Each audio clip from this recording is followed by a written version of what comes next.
제가 한 주 동안에 있었던 일을 좀 말씀드리려고 그래요. 제 앵거 게이지 막 화가 막 이렇게 막 올라왔습니다. 그래서 제가 이것을 참 부끄러운 일인데 하나님한테 그랬어요. 하나님, 제가 목사로서 이 얘기를 해야 됩니까? 아니면 이야기를 접어둘까요? 했는데 그냥 제 마음 가운데서는 제가 부족한 부분이기 때문에 말씀을 드리고 기도를 부탁하면 좋겠다, 그렇게 생각을 했습니다. 저희 아버님께서 항암 치료를 시작하셨어요. 그래서 제가 월요일날 석가탄신일이었던 것 같은데 월요일날 다녀왔습니다. 근데 아버님께서 항암 치료 받으시니까 구토가 자꾸 나오려고 하고 좀 우울한 생각도 들고, 그게 이제 일반적인 항암의 어떤 후유증이라고 하더라고요. 너무 힘드시다는 거예요. 등도 보니까 저희 아버님이 풍채가 좋으신데 등도 이렇게 다 말라서 이렇게 뼈가 이렇게 조금씩 이제 나오기 시작을 하시더라고요. 보통 110, 105 막 이런 옷을 입으시거든요. 풍채가 좋으신데 좀 아들이 사실은 아버지의 그 말라가는 등의 모습이나 이런 뒷모습을 보면 참 씁쓸하거든요. 그래서 응원해드리고 힘내시라고, 또 주변 사람들이 뭐가 좋다 자꾸 전화 온대요. 이거 뭐 드세요, 저거 드세요. 그런 것도 이제 짜증난다고 그러시더라고요. 그래서 그게 위하는 게 아니라 저희들 그냥 얼굴 한번 보여드리고 이렇게 오는 그런 시간을 좀 가졌습니다. 네, 아무리 신경을 안 쓴다고 말할 수가 없겠죠. 아들이니까 아버지에 대한 그런 어떤 애틋한 마음이 사실은 있습니다. 그러면서도 모시고도 싶고 또 식요법도 옆에서 도와드리고도 싶고, 그런데 마음 같지는 않습니다. 아버님께서 그것도 원치 않기 때문에 쉽지는 않은 것 같아요. 그래서 이제 형님과 누님도 계신데 걱정이죠. 아버님에 대한 걱정. 이제 그런 것들이 더 복합적으로 저한테는 조금은 힘들게 작용을 할 수도 있었던 것 같아요. 근데 그와 동시에 어떤 일이 있었냐면, 제가 이 건물, 우리 교회 임대에 관련된 어떤 분이 계세요.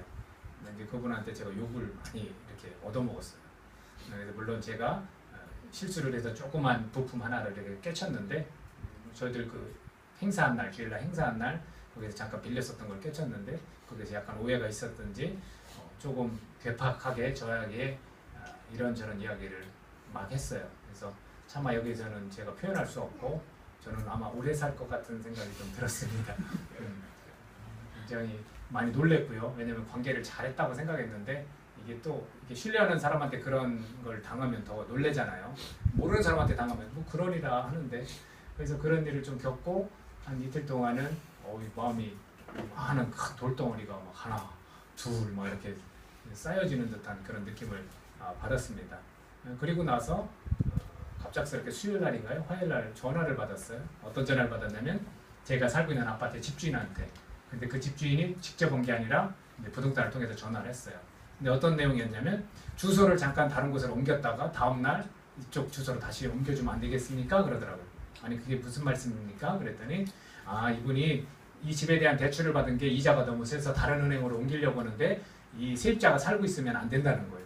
그래서 그걸 잠깐 뺐다가 다시 넣어달라는 거예요. 이제 또 고민이 되기 시작했어요. 그래서 살림꾼인 저희 아내하고 의논을 했어요.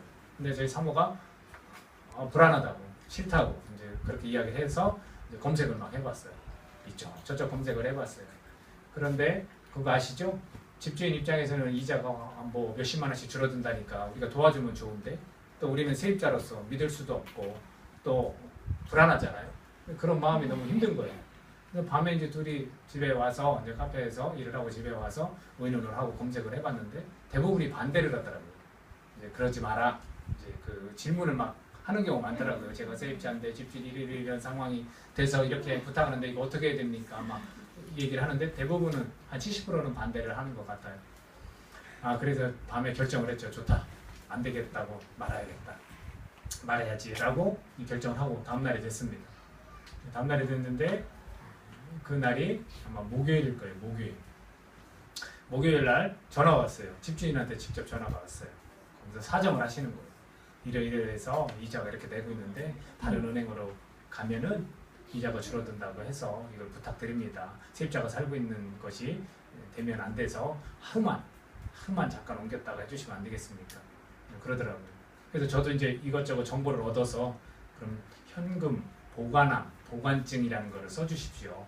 차용증이라고도 하는데 현금 보관증을 써주시면 이 전세금에 대한 그것을 내가 보관하고 있다가 다음날 뭐 주겠습니다. 이걸 쓰니까 이분도 아시더라고요.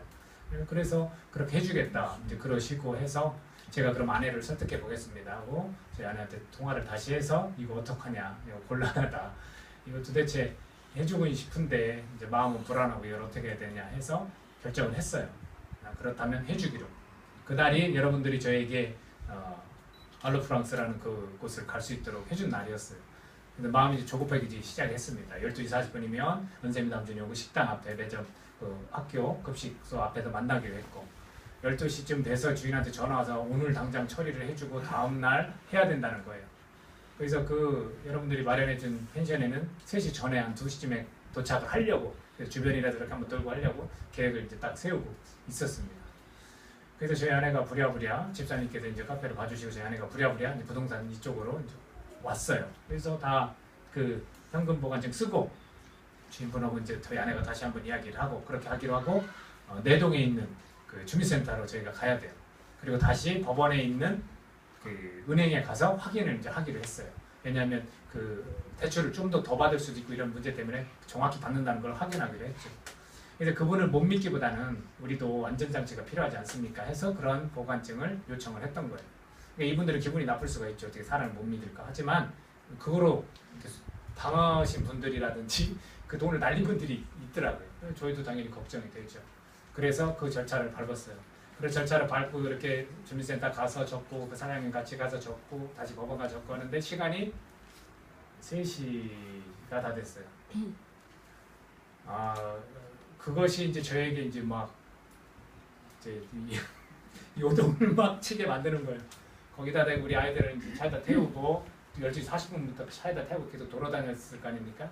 그러니까 아이들이 사실 차 안에서 가만히 있는다는 게 쉽진 않아요. 떠들기 막 시작하는 거예요. 와, 이제 여기에서 제가 폭발을 했습니다. 폭발을 했는데 어떻게 폭발했냐면 차 안에서 우와! 이렇게 소리 한번 질렀어요.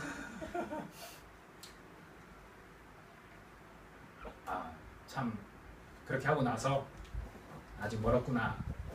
내가 참 이런 일 때문에 이렇게밖에 할 수 없다는 게 아직 멀었구나.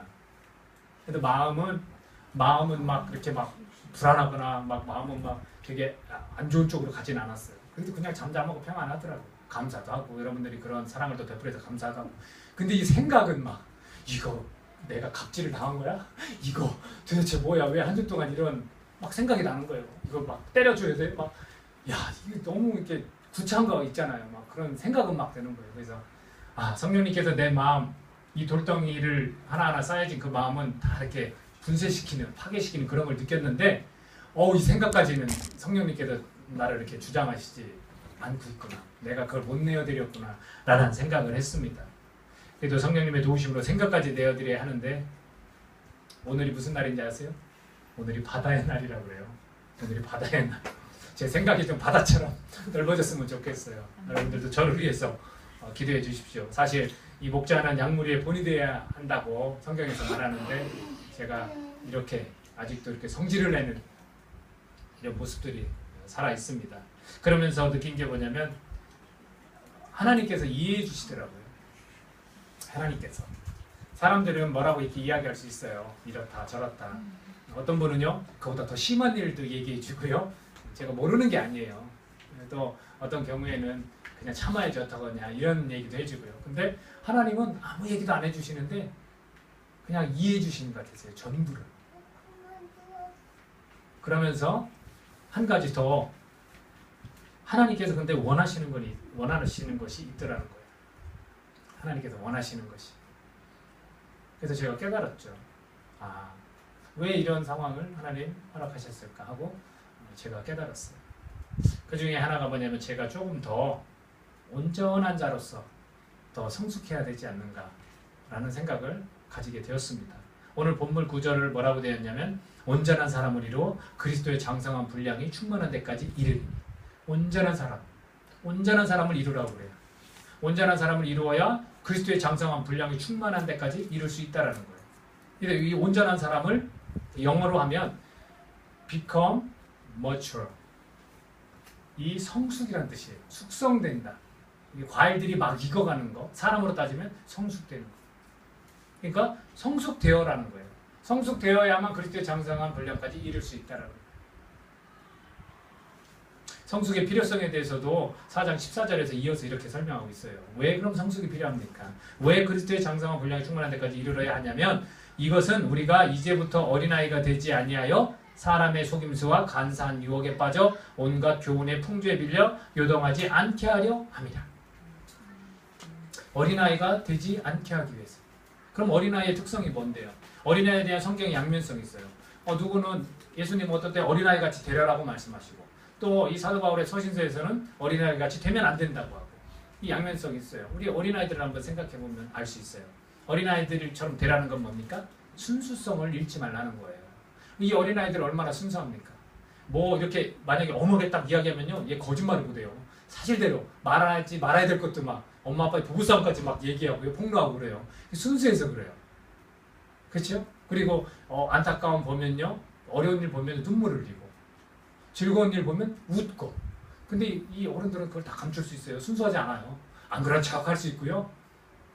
내가 짜증나는 일이 있으면 아무리 즐거운 일 보여도 웃지 않아요. 내가 먼저거든요. 그러니까 어린아이들의 그 순수성을 가지라는 거예요. 또 하나, 그럼 어린아이처럼 되지 말라는 얘기는 뭡니까? 어린애들은요 잘 속아 넘어가요. 정말로 잘 속아 넘어가요. 여기서 뭐라고 하냐면 사람의 속임수에 넘어갈 수 있다는 거고요. 그리고 유혹에 빠져서 이 온갖 세상적인 그 교훈, 이 세상의 흐름, 트렌드 이런 거에 밀려서 요동할 수 있다는 거예요. 예를 들어서 아이들 6개월 때 어떻게 합니까? 뭐 니네 부모님들 이렇게 이야기도 하지만 뭐 돈을 주거나 먹을 걸 사준다, 짜장면 사준다 하면 애들은 그렇게 가요. 그냥. 이게 쉽게 속아 넘어갈 수 있다는 거예요. 이런 차원에서 우리가 성숙이 필요하다라는 거예요. 과거의 크리스천들 이야기를 하나만 들려드릴게요. 고린도 교회라는 교회가 있었어요. 아주 오래전 이야기죠. 그 고린도 교회에 문제가 발생했습니다. 그 문제에 대해서 고린도전서 3장 1절에서 사도 바울이 이렇게 이야기합니다. 형제들아, 내가 신령한 자들을 대함과 같이 너희에게 말할 수 없어서 육신에 속한 자 곧 그리스도 안에서 어린아이들을 대함과 같이 하노라. 그 교회에 있는 구성원들에게 야 너네는 어린아이들 같은 사람들이야. 내가 그렇게 대하겠다. 근데 그 이유가 3절에서 뭐라고 하냐면 고린도전서 3장 3절에서 너희는 아직도 육신에 속한 자로다. 너희 가운데 시기와 분쟁이 있으니 어찌 육신에 속한 사람을 따라 행함이 아니리요.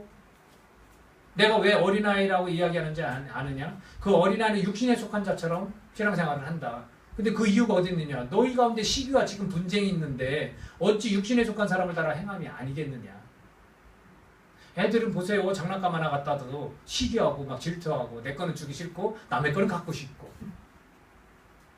그런 거예요. 이 교회 가운데 지도자가 몇 명 있었잖아요. 그럼 그 지도자들, 말씀을 잘 증거하는 지도자들 또는 침례를 줬던 지도자들에 대해서 자기는 그 파라는 거예요. 게바파, 게바는 베드로를 얘기합니다. 게바파, 아볼로파, 바울파, 심지어 그리스도파. 거기 시기와 분쟁이 있는 거예요. 그런 사람들 보고 아무리 그 사람들이 영적 인사를 많이 경험하고 그랬거든요. 하나님의 은혜도 또 깨달았고요. 근데 그런 사람들한테 뭐라고 하냐면 당신들은 어린아이 같은 사람들이다. 나는 그렇게 당신들을 본다. 라고 이야기를 해주고 있습니다. 신앙생활 기간이 많이 지났음에도 우리가 어린아이 같은 신앙을 충분히 가지고 있을 수 있다는 거예요. 이 위험성이 뭐냐면 항상 10년이든 20년이든 5년이든 2년이든 3년이든 기간은 있는데 내 결과물, 신앙의 나의 모습은 변함이 없는 거예요. 참 안타까운 일 아니겠습니까? 히브리서 5장에서도 이거에 관해서 이야기를 합니다. 히브리서 5장 12, 13절에서 때가 오래되었으므로, 그러니까 이 기간이 오래됐다는 거예요. 하나님을 알지, 예수님을 너희가 영접한 지가 오래되었다는 거예요. 때가 오래되었으므로 너희가 마땅히 선생이 되었을 터인데 너희가 다시 하나님의 말씀의 초보에 대하여 누구에게서 가르침을 받아야 할 처지이니 단단한 음식은 못 먹고 젖이나 먹어야 할 자가 되었도다. 이는 젖을 먹는 자마다 어린아이니 의의 말씀을 경험하지 못한 자야. 도저히 단단한 음식은 못 먹는 거예요. 연수는 오래됐는데, 말 그대로 교회는 오래 다녔는데 단단한 음식을 주면 어우 맛없다. 아, 난 못 먹겠다. 이러는 거예요. 말씀의 초보에 머무르고 그 말씀의 의에, 그런 말씀에 대한 경험하지 못한 삶을 살고 있다라는 겁니다. 오늘 우리 자신을 돌아봤으면 좋겠어요. 우리 주변에 있는 많은 교회들이 있고 우리 지금 현재 있는 교회도 있습니다. 오늘날은 어떻습니까? 이 과거의 크리스천들과 다를 바가 없는 것 같아요. 우리가 단단한 음식을 좀 먹을 수 있어야 되는 거예요. 그게 뭐냐면 의의 말씀을 경험하라는 거예요. 하나님의 말씀이 능력 있고 하나님의 말씀이 나의 삶의 기준이 되어지는 것을 경험하라는 거예요. 제가 읽은 책 중에 하나가 이런 책이 있습니다. 목회자 아내가 살아야 교회가 산다. 그 책의 내용 중에 어느 목회자 아내의 하소연의 글을 잠깐 읽겠습니다. 저는 불신 가정에서 자라서 20대 후반에 주님을 영접하였습니다. 저는 가정적으로 많은 상처를 받으며 자랐습니다. 아버지가 알코올 중독자였고 어머니를 늘 심하게 구타하셨습니다. 어린 시절부터 저의 기억 속에서 부모님은 포악하게 어머니를 폭행하는 모습과 피 흘리며 울고불고 도망다니는 모습뿐입니다.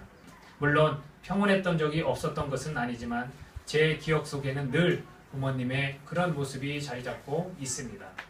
어쩌면 그런 속에서 자란 제가 남자에 대한 공포증이 생기게 되고 나도 결혼하면 어머니와 같은 처지가 될지도 모른다는 막연한 두려움이 저를 짓누르게 된 것은 당연한 귀결이었을 겁니다. 저는 자라면서 아버지에 대한 증오심이 싹트게 되었고 장성에서는 증오심이 적개심으로 변해서 아버지를 죽이고 싶은 충동까지 느꼈습니다. 남자들에 대한 기피증이 생겼고 성격도 매우 예민하고 신경질적이 되어서 주위 사람들에게 고통을 주었습니다. 특히 남자들을 노골적으로 무시하거나 적대시하곤 하였습니다. 그러다가 주님을 만났고 한창 은혜 받을 때 저의 남편 목사님을 만났습니다.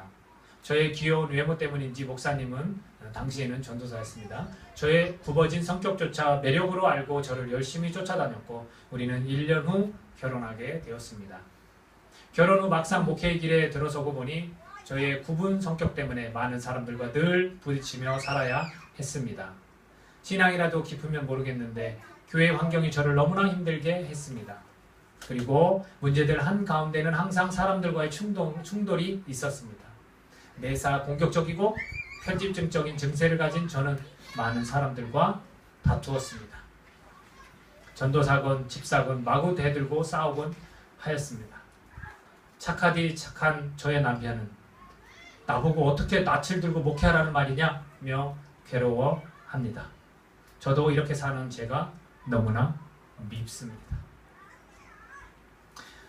이 책을 쓴 저자 목사님은 이렇게 이야기를 하더라고요.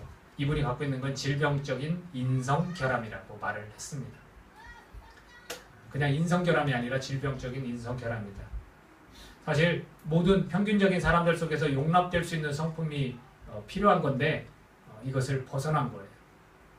우리가 상식적인 인격이 아닌 경우에 우리가 생각해 보아야 할 문제예요. 우리 주변에도 그런 사람들이 있을 수 있습니다. 그랬을 때 그 사람 인격을 우리가 상식적으로 생각해 봐야 돼요.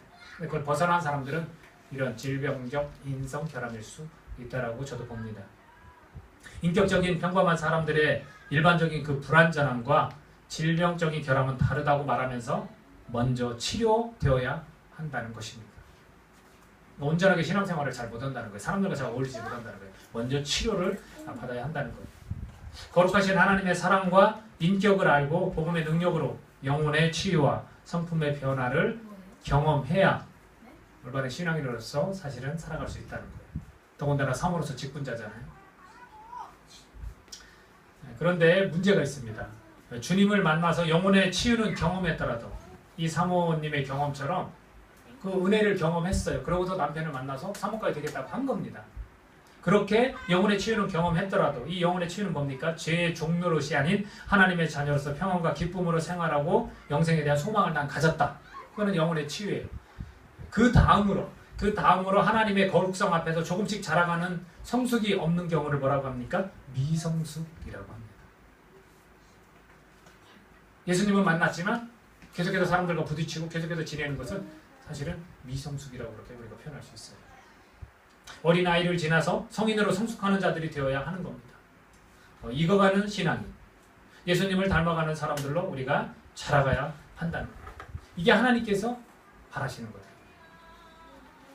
하나님은 다 이해해 주시지만 하나님께서 원하시는 게 있다는 거예요. 우리를 바라고 그렇게 조금씩 이제는 어린아이를 벗어나서 예수님을 닮아가는 그런 사람들로 우리가 점점 더 자라가야 한다는 겁니다. 여러분들, 우리의 자녀들이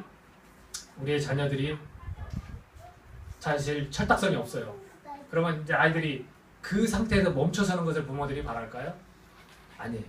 조금씩 지혜롭게 건강하게 철이 질 때까지 잘 자라가는 것을 사실 우리가 바라요. 제가 언제까지 차 안에서 우리 아이들 떠든다고 소리를 지르겠습니까? 우리 아이들이 철이 들고 자라가면 그럴 일이 없어요. 오히려 아빠 차에 안 타려고 하겠죠. 이제. 아빠 차를 타고 나가겠죠.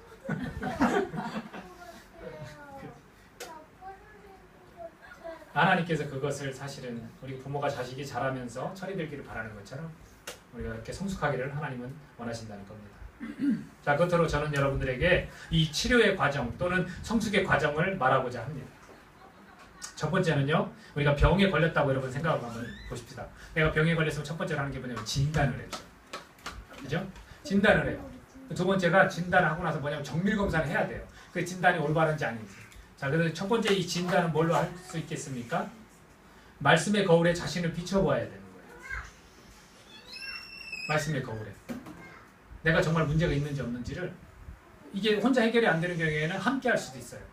예를 들어서 내가 괜히 고민이 너무나 많고 마음이 뭔가 불안함이 있어. 그러면 이 공동체 내에서 누구와 신앙적으로 내가 도움을 얻을 만한 사람에게 편한 사람에게 찾아가서 말할 수 있거든요. 그렇게 함께 할 수도 있는 거예요. 그 진단을 일단 해보는 거예요. 용기가 때로는 필요할 수도 있어요. 두 번째가 뭐냐면 정밀 검사예요. 확인해보는 과정인데 이것은 어떻게 합니까? 이건 두 가지예요. 일반적인 기준과 특수적인 영적인 기준으로 우리가 확인을 해야 돼요. 일반적인 기준은 뭐겠습니까? 어떤 서적 같은 걸 찾아볼 수도 있어요. 그렇죠? 책을 통해서 이런 부분이 나에게 문제가 있구나라고 알 수도 있고요. 그리고 또는 보편적으로 내가 일반적인 사람들의 인격과 인성에 비춰볼 때 조금 달라. 열이면 열 이런데 나는 조금 달라. 이제 그런 거로도 내가 문제가 있구나라고 해볼 수 있고요. 또 하나는 특수적인 기준이라고 할 수 있는 영적인 기준이라는 부분입니다. 그건 뭐냐면 과거에 대해 어떤 경험을 떠올려 볼 수 있어요. 내가 충격을 받은 거나 아니면 신앙적으로 교회에서 뭔가 상처를 받았거나 아니면 가정에서 뭐 그런 것들을 좀 떠올려 보는 거예요. 그리고 신앙적인 나의 행태를 보세요. 내 말하는 거나 행동하는 것이 항상 뭐 이렇게 쳇바퀴 돌듯이 너무 이렇게 똑같아. 충만하지도 않고 맨날 그렇게 매너리즘에 빠진 것 같고 막 회의적이고 막 그런 부분들도 점검을 해봐야 되는 겁니다. 세 번째는 진단을 하고 정밀 검사를 받으면 그 다음은 처방을 해요. 그렇죠? 처방을 합니다. 처방을 하는데 심한 경우는 어떻게 합니까? 약을 복용해요. 약을 먹고 나와야 돼요. 그렇죠? 그랬을 때 이 약을 복용한다는 것을 다른 거로 표현한다면 혹시 나의 정밀 검사를 마쳤으면 진단을 했으면 내가 기도를 부탁하고 기도를 받아야 될 필요도 있습니다. 왜냐하면 영적인 부분도 우리 신앙에 대해 걸려있기 때문에 계속해서 지속적으로 주변에서 기도를 해줘야 돼요. 또 하나는 상담을 또 받아야 될 수도 있어요. 뭐 기독교적인 상담도 되겠지만 일반적인 상담이라도 내가 필요하면 받을 수 있어야 됩니다. 그러나 영적인 것으로 엮여 있으면요 일반 상담은 해결책이 안 됩니다. 그거는 실제 받아본 사람들이 얘기를 해줘요. 영적인 것이 엮여 있으면 절대로 일반적인 상담에 가서는 안 되는 거예요. 이런 처방들이 있을 수 있고요. 그 다음에 약을 뭐 복용해서 조금 나아질 수도 있고 복용 안 할 수도 있습니다. 왜? 그렇게 심하지 않기 때문에. 그랬을 때 우리가 병에 걸렸을 때 어떤 일들을 합니까? 꾸준한 운동을 합니다. 또는 꾸준한 그 식사를 또 우리가 해요. 챙겨 먹죠. 그 다음에 마음의 평안을 얻어야 된다고 우리는 알고 있습니다. 또 때로는 환경까지도 바꿔서 뭐 산속에 공기 좋은 곳에 이사를 가거나 그럴 수도 있어요. 도시를 떠나서. 이런 것들을 다시 우리가 신앙적으로 표현한다면 오랜 경건의 훈련이 필요합니다. 그리고 연단의 결과가 성숙한 자로 만들어낸다는 거예요. 저같이 힘들고 어려운 일들이 자꾸 뭐가 겹친다면 제가 깨달은 것처럼 저에게 하나님 알려주시는 게 있어요. 그런 것처럼 여러분의 삶에서도 힘든 일이 자꾸 생기면 그걸 통해서 내가 더 성숙된 자로 이렇게 회복이 되어 간다고 받아들여도 괜찮습니다. 하나님은 그런 식으로 일합니다. 그러면서도 하나님은 든든한 버텀목이 되어 이렇게 이해해주고 힘을 계속해서 공급해 주시는 거예요. 우리 아이들이 성장할 때 내가 모든 걸 다 해결해 주는 것과 아이들이 그걸 해결할 수 있도록 곁에서 힘을 불어넣어 주는 것은 큰 차이가 있잖아요. 그러면 그 아이는 내 아이로 자라요. 그러나 곁에서 큰 버팀목에 힘을 실어주는 부모면 그 아이는 스스로 잘 자랄 수 있거든요. 그런 하나님이에요. 그런 하나님의 방식으로 우리가 이런 오랜 경건의 훈련이 좀 필요한 거예요. 그래서 나를 더 다듬어가고 그렇게 변화되어져 가려고 노력하는 거죠. 여러분 완전히 낫거나 그렇지 못한 경우라도요. 결과에 이어서 계속해서 우리가 관리를 잘해야 되는 거예요. 우리 신앙적인 것도 관리를 잘해야 돼요. 한번 은혜 받았다 해서 그 은혜가 계속 가던가요? 천만에요. 내가 그 뜨거웠던 열정이 하나님 앞에 돌이키고 회개하고 다시금 마음먹었던 것이 계속해서 지속되고 이어지던가요? 아니요. 다시금 하나님 앞으로 더욱더 다가가고 더욱더 친밀해지려고 우리가 최선을 다해야 되는 거예요. 최선을 다해야 돼요.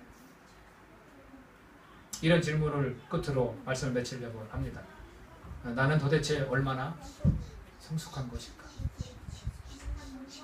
여러분들이 확인하셨으면 좋겠어요. 내가 정말 치료가 필요한 과정인지, 아니면 내가 정말 성숙의 과정 중에 이런 것들이 좀 더 나에게 개입되어야 하는지, 내가 이것을 좀 깨닫고 노력해야 하는지, 여러분 자신을 점검하고 되돌아보는 그런 시간이 되기를 바랍니다. 기도하겠습니다. 우리는 무조건 하나님한테 다 이해해달라고 우리가 요청할지도 모릅니다. 하나님께 모든 걸 다 도와달라고 하는지 모릅니다. 그러나 하나님은 우리에게 성숙하기를 간절히 바라시는 그런 마음이 있다는 것, 오늘 이 시간 우리가 깨닫기를 원합니다. 나는 정말로 얼마나 성숙한 지금 상태인가? 나는 정말 어린아이 같은 그 말씀의 초보 상태에서 벗어난 사람인가? 나는 이제 단단한 음식을 먹어도 될 때인데 나는 여전히 젖을 먹으려고 하는 그런 어린아이 같은 신앙을 벗어나지 못하고 있는가? 오늘 이 시간 자신을 되돌아보면서 우리 성령 하나님께 도움을 요청하면서 기도하는 시간을 갖겠습니다. 기도합니다. 하나님,